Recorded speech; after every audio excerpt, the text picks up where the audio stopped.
Hi guys. I am trying a new format to see how this works. It is on my computer at home, and I think you can actually hear me better. I'm not sure. Just let me know if you guys can hear me. I'm going to go ahead and check this out, but I want to see how the picture quality does with this camera as well. So, welcome to my channel, Living with Eve. Now, I'm here to answer any questions that you may have. I know I got 2 people on, and I'll wait a little bit more to see if others come on. I'm also going to go ahead and check.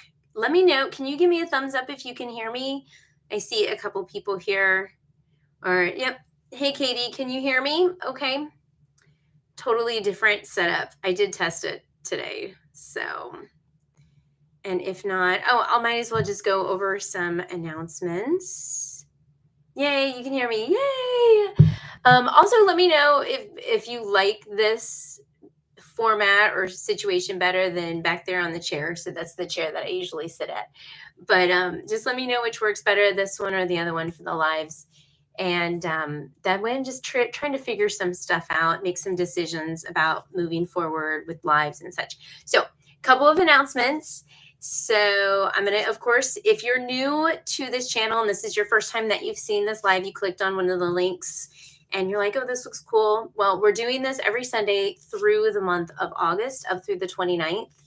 And I am a former public and private school teacher. I was 10 years in that system, but now I am officially 10 years in the system of homeschooling. I'm kind of excited. This is my 10th year. So is it 10th or 11th? Wait, I should really take a step back there. I think it's my 11th. I need to recalculate. It's 10th or 11th. Either way, I've almost been homeschooling more than I have been public school teaching, which is kind of exciting. It's a big deal. It actually is a really big deal. Okay, so yay, we can hear you. Yay, I'm glad you're doing this later in the evening. It makes much easier to watch it live. Good, I'm glad. I'm a night person. All my kids are asleep, and I don't have to worry about noises in the background because usually I'm kind of skittish if I hear any type of noise when my kids are awake. So that's awesome. How did you come up with the living? I answered that last week, Katie. I can answer it again, though. I can totally, at the end, I'll answer it again. Okay. So like I said, announcements. So I am a former public private school teacher, which I mentioned. I do homeschool evaluations in the state of Florida. So if any of you guys have questions about that, I am also a published author as well. Yay, my book is out. You can get it at Amazon. You can message me if you want to purchase it from me directly, which I will sign it for you, but which is nice to get it from me. But yes, I'm seeing some stuff coming in. I have questions that people have left for me. Oh, announcements. Okay. So I said I was doing this through August 29th. And I am actually planning, I don't know if I want to do it through Instagram or if I want to do it through YouTube, kind of depending upon, if this setup works or it works if I need to do StreamYard. I'm trying to decide.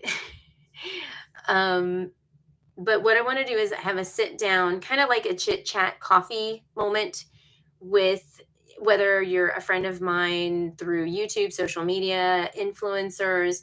I'm even looking at maybe talking to some of you guys that are regular watchers, just to sit down and ask you questions about homeschooling. What has lately been driving me, especially towards writing my second book, which I had a meeting tonight about doing that. That shouldn't have been said. That was a surprise kind of thing. I am working on a second book. I like it. It's fun. So what has lately been pushing me forward is this idea. Obviously, my first book is about getting back away from the public school system, understanding that you have the gift of homeschooling however you want to homeschool, whether it be for religious reasons, for other reasons, for, you have a child that has a disability and you can't public school or government school them. It's not working out for you. This book is to encourage you that you are capable of doing it. You are qualified to do it. It gives you a little bit of guidelines, and it also gives you some ideas. It gives you some encouragement. So that's what I did with the first book. After release, it's a good book, but I was really convicted to really speak into the Christian homeschooling community because, like me, all of us in that community, we want to come back to what we want to pull apart the layers. We want to pull back the layers and get back to the foundation and teach our kids from a biblical perspective. What does that look like? What is it supposed to be?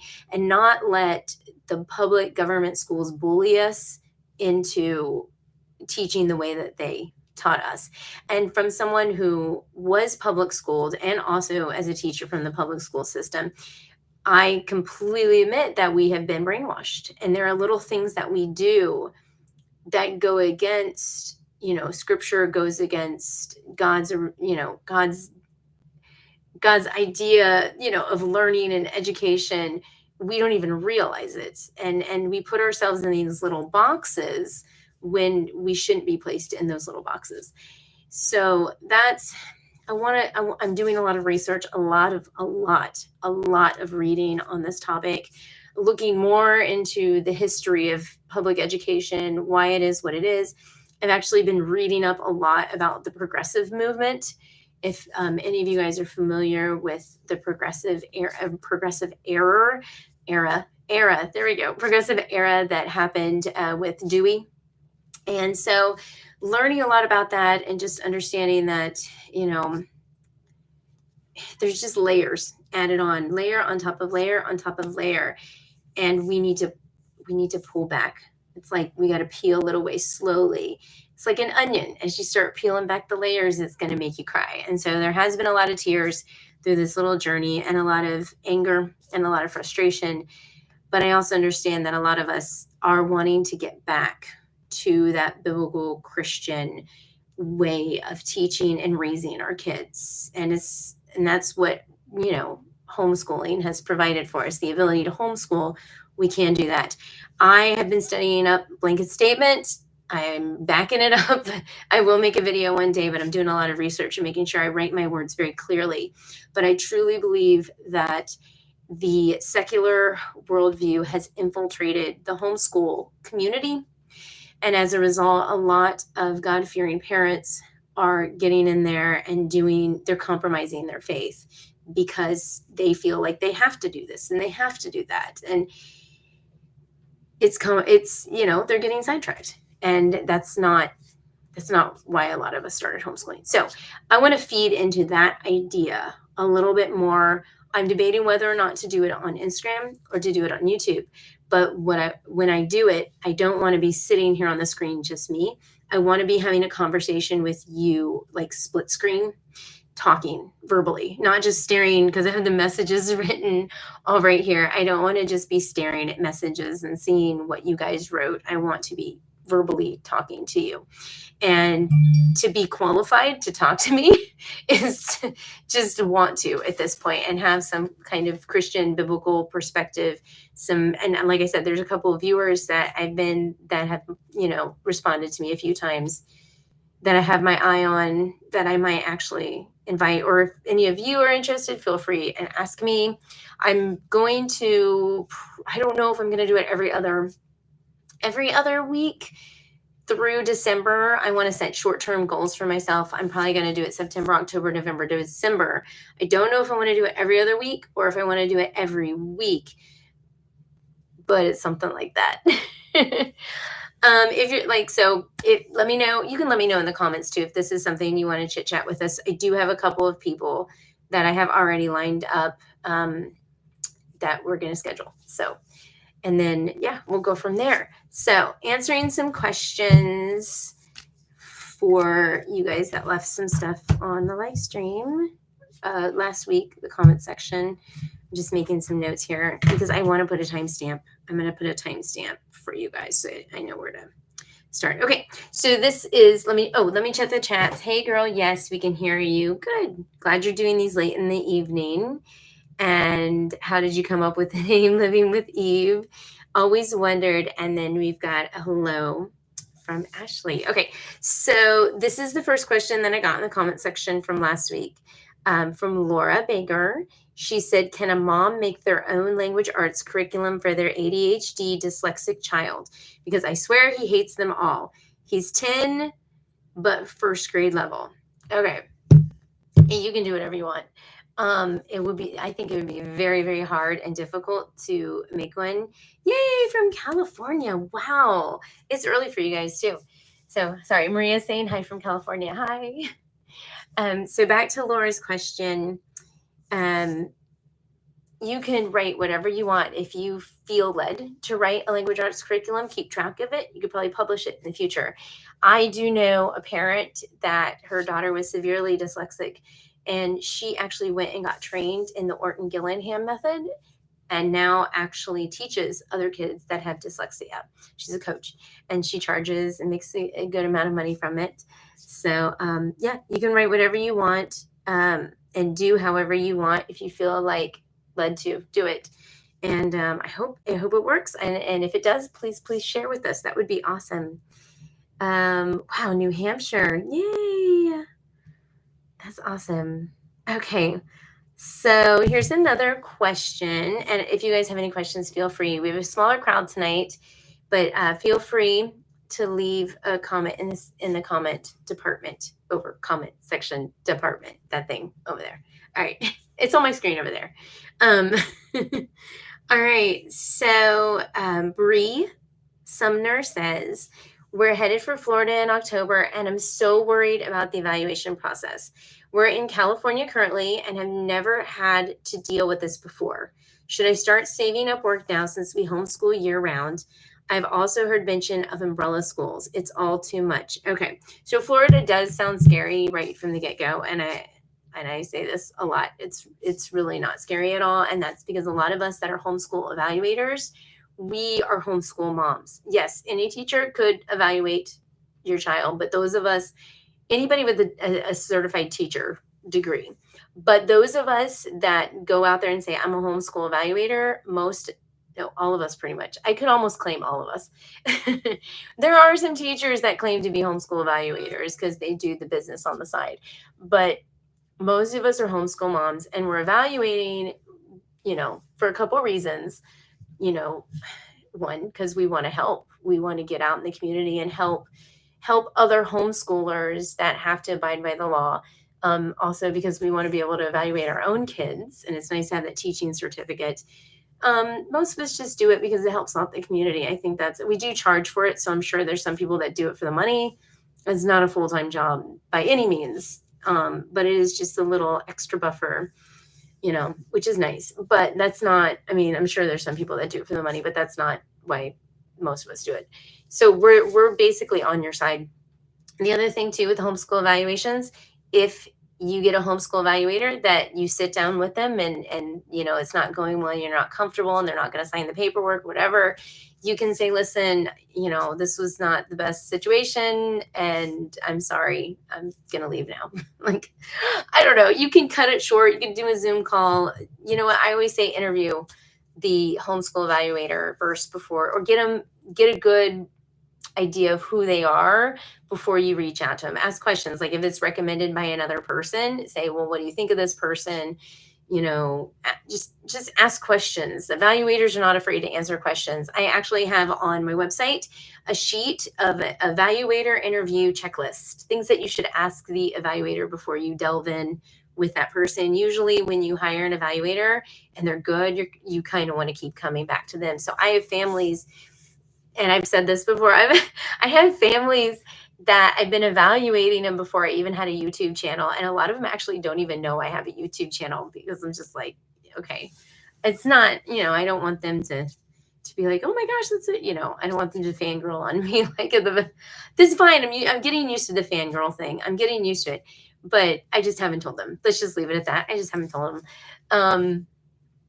So yeah, you keep with the families. I don't know if I answered the question. I sometimes go on a tangent because I know a lot of these questions that are asked of me, there's other questions that start to pop up as I answer them.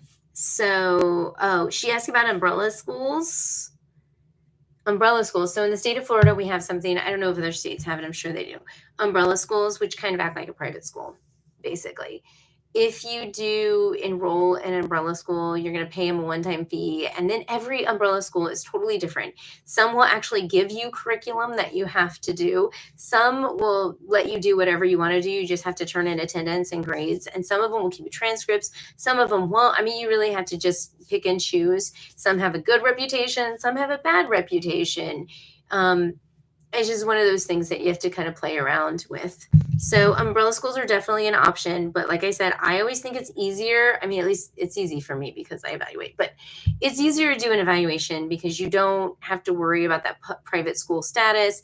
All you do is just check in with an evaluator once a year. And like I said, all of us are homeschool moms. We're completely on your side. There was only one person, and it was like 10 years ago, probably my first year evaluating when I didn't know what I was doing. I was just like, hey, I've got my certification. I want to help. But there was a person that came to me and asked to be evaluated and asked a little bit about themselves. And I said, I'm sorry, I'm not comfortable evaluating you. I would, however, evaluate them now with no problems at all. But other than that, every single person that I've done an evaluation for, I have signed off on their paperwork. And that's honestly because if you're a parent seeking out an evaluator to get the evaluation done, more than likely you have your stuff together and it's there and you worked hard on it. The public school systems, or the districts, I should say, are so, especially right now, they're so busy running around trying to chase those parents that are not enrolled as homeschooling, that are just truancy. They can't find the kid. I think I heard a number in our county that it was like 3,000 kids they couldn't find. There was no documentation for any of them. They were just, somewhere in their house. And so they had to send all the social workers out to go find these kids. They weren't homeschooled. They weren't in public school. So you've got the homeschool department and the district worried about those kids. They're not really worried about the kids that are being homeschooled by parents that are filing all their paperwork and doing their evaluations. So that's kind of what's going on now. Thank you, pandemic. That's what the pandemic did. It's a big mess. It's a big mess. And so one of the things I also say, which may be another question that pops up, is how do you communicate with them? I always say email and make sure you contact them and get a reply stating that they got your stuff. So anyway, that's I think I covered most of that. I know a lot of you are not in the state of Florida, so I'm going to move on to another question. How old? Okay, this is a fun one. You can ask me fun ones too, because they're fun to answer. Question: how old was your fastest to learn to read? Okay, so my fastest, I don't remember. I think all of my kids kind of learned at the same time, and I feel like that was like kindergarten, first grade, and then read well or just read a couple words. I didn't do preschool reading too much. I kind of let them, when they were ready, when they were showing those signs of readiness, then I started teaching them how to read. I didn't push them, because I found out very quickly that if you push them, they either do one of two things: rebel or shut down. And then you spend all this time trying to push and push and push and push, and you don't get a response. In fact, you saved on time and frustration if you just wait till they're ready. And a lot of these parents, and I've seen the statistics and I've read the comments and talked to the parents, where they teach their kids how to write when they're 2 years old. However, when it comes to comprehension and reading, by the time they're 10, they're on level with everybody else. And then you come out of that and you're like, what do I really have to brag about? My kid learned to read it too. In the long run, it really doesn't matter, as long as they learn to read eventually. So that's a really good thing. I might have a short live today because I'm not getting any questions, and I know Katie asked me her question, and I will be happy to answer that again. But I have only one more question in here that's homeschool related. Do you guys have any questions in the chats? Because I can answer them. And if you are watching the replay, ask me questions. I'll jump to the fun one. Summer asked, what is your favorite dessert? And I know summer's just fun. Actually, she asked me that a while ago, and I didn't answer it last week because it was going long. But favorite dessert would be, and it'll be a quick answer if I can think of it. So, do pistachios count? I'm going to say pistachios because I'm obsessed with them. Okay, cool. We got another question. Yay. Any social studies recommendations for first grade? I think, see, that's where I would say social studies. There is a really good book. Oh, it's downstairs. I'm not going to run downstairs and get it. But it's called like 50 States. And it's so cute because I think it was written by kids. And it goes through each state. And it's just a really fun. It's just fun. I'm a big fan of reading a lot of books, going to the library and looking at geography books, watching YouTube channels. I like Homeschool Pop. We've watched some of that a little bit. I know a lot of kids that like worksheets, the worksheet type kids. Evan Moore will have some stuff. Evan Moore seems to be, when it comes, I mean, they're very, traditional. They're a traditional type of curriculum, and they seem to have they have some history pockets too. But social studies, you could do some geography with them and look to see what they have. They seem to be pretty good in that area. I'm trying to think. A lot of the social studies that I know of, I mean, I'm a big fan of My Father's World. I love My Father's World. But they do have I believe they have a unit study with social studies. If I'm not mistaken. I'm seeing if anybody in the chats can answer that. Does anybody have any other recommendations? I mean, I am the big fan of just going to the library and checking out geography books, maybe taking a state or a country. Oh, there's Eating Around the World. You could do a country a week. Geography, do a country a week. That's fun. Or do, you could do you could divide it up between the 7. Well, you could do 6. You could do 6, and you can have like Antarctica on its own for however long. But you could take those 6, divide it by the 12, depending upon. So you could do 1 continent per month, or 1.5 months if you do year-round schooling, or one continent per 2 months is what I was thinking. Divide it up however you want, and pick countries from that continent, study them, eat their food, read about them, check out library books, get some coloring pages off of teachers, paid teachers, make a flag, learn some words, find them on the map, get a giant map, take a pinpoint thingy or sticker. Sticker is good for first grade. Put a star where it is. And that's what I would do for first grade. You could do a relief map too. That's really fun. Relief maps are really fun and really messy. That's why they love it. Okay, cool. I'm getting some more questions. Yay. That's my recommendations for first grade. Okay. So Elaine, I hope I'm saying that right. How do we assign a grade level for a child who is severely behind? The gap between my son's actual academic level and his age is getting larger and larger every year. I find it. In the state you live in. What Priscilla says the state. I think okay. All right. I know in the state of Florida, grade levels are not required ever. However, if they're falling severely behind, if you haven't, if they're, my first response, if they're falling severely behind, I would do a little probing. I would start asking a lot of questions. Is there a disability? Have you looked into disabilities? Have you had them? And then I would start probing like what curriculum, or if it's no across the board and you don't know what's going on, I would start to probe, what kind of curriculum are you using? Are they a visual learner? Are they auditory? Have you checked their vision? That's another thing too. If they're severely behind, you have a grasp on it. Grade level, just don't worry about it.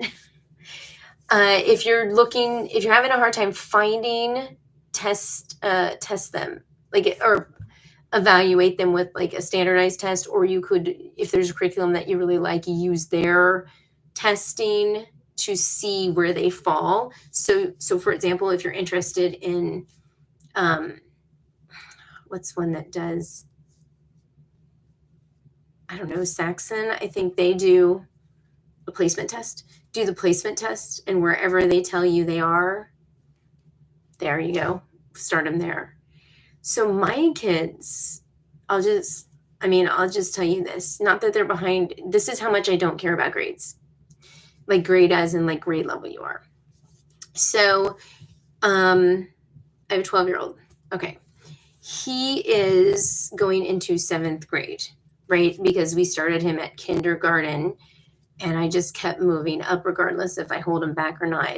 We just progress with his age level. He is doing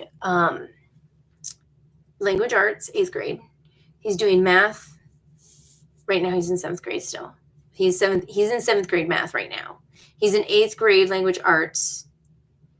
I forgot the other subjects, because actually the reason I forgot the other subjects is because when it comes to science and history, we do them together. We just say middle level, the middle school age level.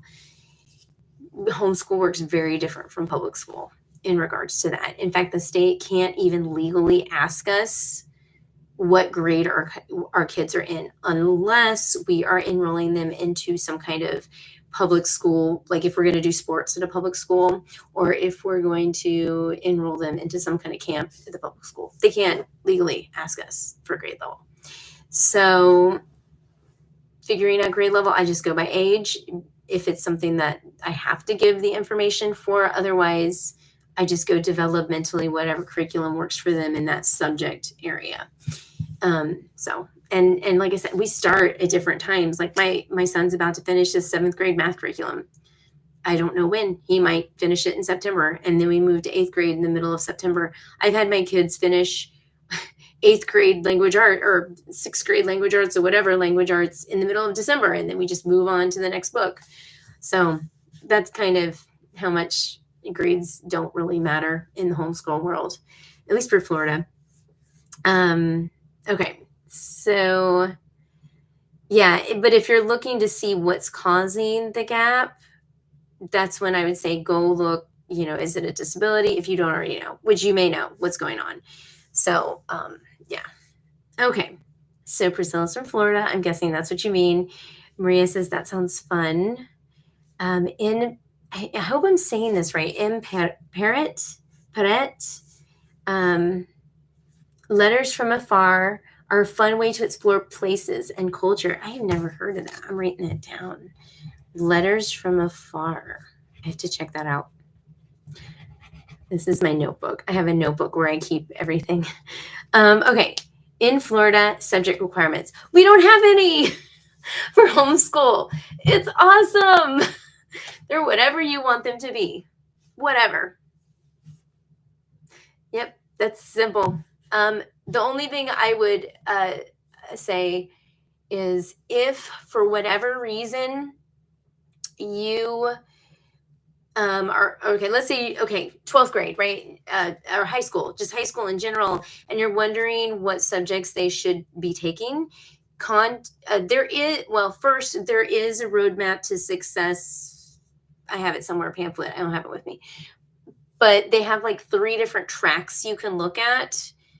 This is for college. This is not for graduation. I'm going to stress that. So in Florida, we have something called the Bright Futures, or actually we call it like the intense track, the medium track, and the like regular track. Intense track is like Ivy League schools. state universities. And so they'll say, I know on there, they'll say like, you have to have 4 years of a foreign language, and speech and debate is on there as a subject they want you to take. I think it's 4 years of, I don't know. I could be totally wrong. But anyway, that's on there. You can look it up, probably just Google it. I don't have it in front of me. If I find it, I'll put it in the comment section down below if I can find that. But other than that, I mean, you don't have a state requirement. Oh, college too. I forgot to mention this. If they're going to go to college, contact the college and ask them. Just say, what subjects do you require for admission to your college? And by law in the state of Florida, they have to accept a homeschool diploma as graduation from high school. Parent says you graduated, they have to accept it. And that's law. So, yep. It's awesome, actually. All right. So, okay. All right. In Florida, how many weeks does your homeschool year have? Mine personally, well, like I said, like in the state of Florida, we don't have to have any weeks. My personal weeks, I have no idea. I just go by I don't even keep track. I just kind of go by whatever we go by. We school through the summer, but we don't even, like, we take breaks when we need them. We take breaks when our kids are sick. So like if one of them is really, really, really, I mean, when I say sick, I mean COVID sick. I don't know if I'm allowed to say that word now, but I think I'm okay. Like, I mean, that kind of sick, we take off like the week or 2 weeks. Like the flu, we'll take off the whole week because you're sick and then you need to recoup, and it takes a while to transfer through that. So illnesses, surgeries, if there's a surgery, we take it off. That's my dad. Sorry. He's really trying to get a hold of me. He needs to jump on the live stream and talk to me here. I should probably make sure I call him tonight. So, okay, illnesses, surgeries, holidays, vacation, and summer camps. If we just did a summer camp last week and we took that whole week off. But I don't know how many weeks we do. I really don't. I don't keep track. I don't keep track of attendance because we don't have to. So, all right. All right. Do you homeschool year round or take summer breaks? Yeah, I answered that. Yeah, I answered that question too. Yay. Yep. There we go. Yes, I don't care about grade levels either. I do know what is going on. We just keep plugging along. Yeah. Hey, babies. Yes, there's Summer. Summer, did you hear I answered your question? You're going to tell me pistachios is not a dessert. I know it. Yay, Florida's free. Yeah, we are. It's like one of those things, like when you know what the law states, it empowers you. And it's so important to know what the law states. I feel very like relaxed with it because I have read the law. I've done YouTube videos on the law. I've sat down with lawyers multiple times. I've gone, every time I go to the FPA, I always go to the Homeschool Legal Defense. Whenever they have a teaching, I'm there. I've sat down with them. I know my state laws. And I think once we know those laws, like, we're totally empowered because we are free. And people, I think what it is we are holding ourselves back a lot of the times from fear.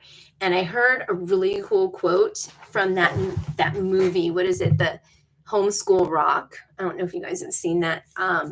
The quote was, we think, I'm going to say it so wrong, but either way, you'll get the point. We think that we're inadequate because the public schools have told us that we're inadequate. That is so true.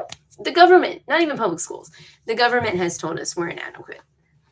So, I mean, if you knew what it takes to be a teacher, my first year as a teacher, I can't even tell you, I was awful. I was like the worst teacher ever. My first year, it was bad. I won't even tell you stories. I was also 21. How on earth do you think a 21-year-old?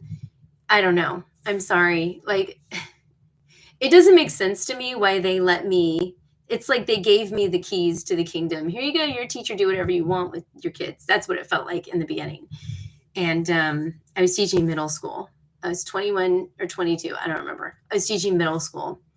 and I didn't know what I was doing at all. These kids honestly were like 6 years, 7 years, 8 years younger than me. Like, what am I doing? Why am I an authority? I don't know. Anyway, but somehow parents came up to me as an authority figure over them, which I always felt, that was the one thing I felt so insecure about. I'm like, these parents are raising these kids. They're way older than me. They have more experience than me, yet they're coming to me as an authority figure over them and their kids. It made no sense to me. Okay, so let me go through these comments. Maria knows summer. Does Maria, do you know summer too? All right, so I mainly assign a grade for church purposes, and I am in Florida and never declared a grade for our evals. So I guess we are good. You are good. You are good. Oh, for church, like VBS, when you enroll them in VBS. Yeah. Yeah, I think it should be by age and parents' discretion always. I don't ever talk about this on my channel. I am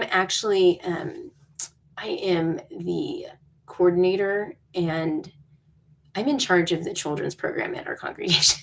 Like, I'm the head of it. And I don't ever talk about it, but I actually work with another lady. She always says she's my secretary, but she's kind of my helping hands because I can't do everything. But we always talk about, like, is this kid going to move up to the next level, or do they stay behind, or how do we handle it?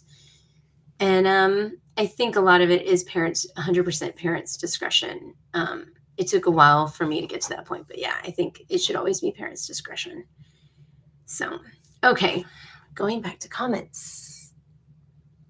One of my top foods, pistachios. Yay! I love pistachios. I shouldn't tell you, but I will tell you that I bought, oh my gosh, I bought a bag of, not bag, okay? Bag. I ate that thing in a day. Like, Friday. I don't know what was wrong with me. I do know what was wrong with me. I didn't eat much the day before, and I was starving. So, yeah, whole entire bag of pistachios, but then I didn't eat on Friday much. No, Saturday much. I didn't eat much on Saturday. So it helped me over pretty good. Okay. Do you have, she says, diart date for school, different school years. I do not. Hey, Joy's back. I don't know what that means. Do you have a diart date? I don't know if that is a mistype, or if that is, I'm going to look up that word. Diart, I think that's a mistype. I'm just double checking myself.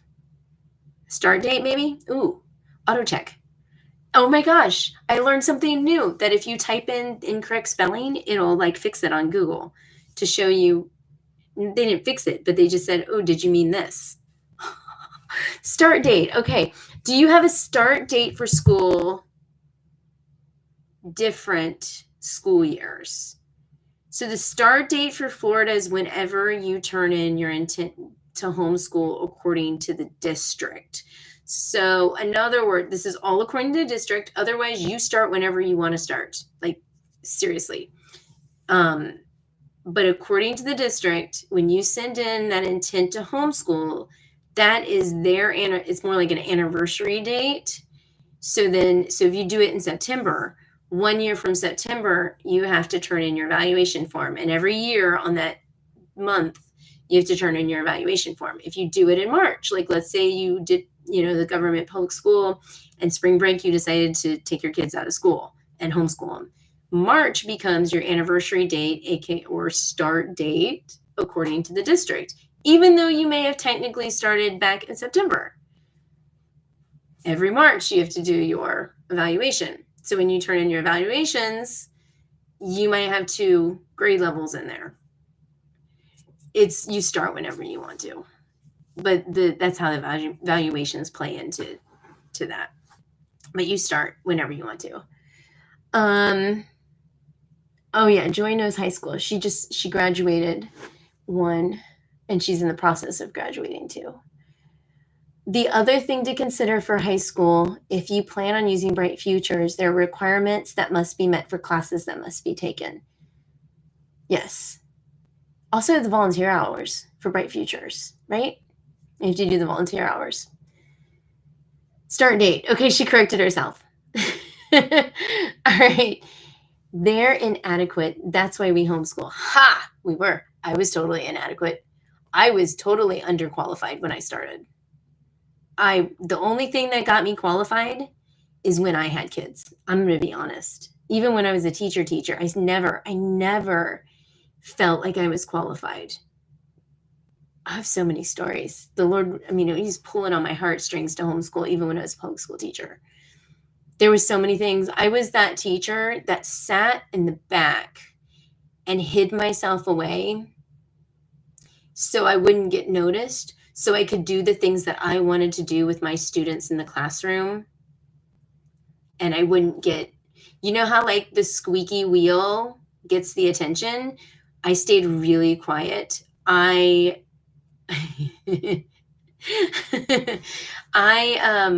For example, I taught music for a time, and for our Christmas presentations, I had no problem just doing straight up biblical songs. Like, I didn't do Frosty Snowman. I just straight up.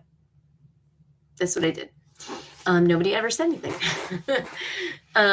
So that was but there was little things like, you can get away with a lot in a music class, but even with some of the other classes, I'm not going to talk anymore. I still stay quiet to this date. Okay.